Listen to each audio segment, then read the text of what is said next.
Jurassic world dominion से उनका शिकार करना, उन्हें एज ए पेट रखना और उन्हें एक दूसरे से लड़वाना। एक इनसाइड इंफॉर्मेशन के अनुसार इस मूवी में हम एक ऐसे सीन को देखेंगे जहां लोग अपने द्वारा पकड़े डायनासोर्स को एक दूसरे के साथ लड़वाएंगे। और एक बहुत बड़ा रूमर है कि इस फाइट में हम एलोसोरस और कार्नोटोरस को लड़ते हुए देखेंगे। तो यदि ये दोनों डायनासोर्स आपस में लड़ेंगे तो किसकी जीत हो सकती है, इसी पर इस वीडियो में मैं चर्चा करने वाला हूँ। तो चलिए शुरू करते हैं।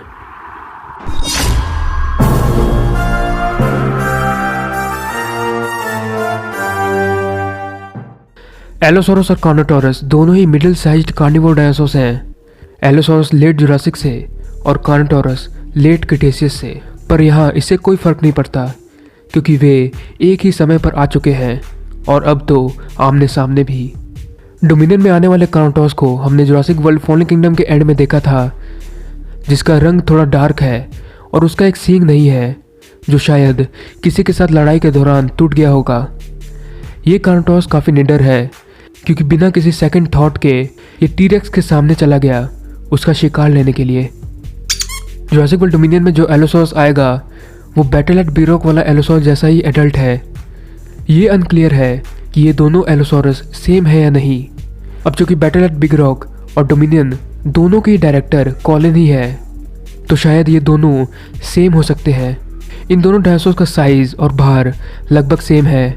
दोनों की बाइट फोर्स वीक थी, पर इन दोनों ने ही एक एक सेराटॉप्सिन के साथ फाइट की थी।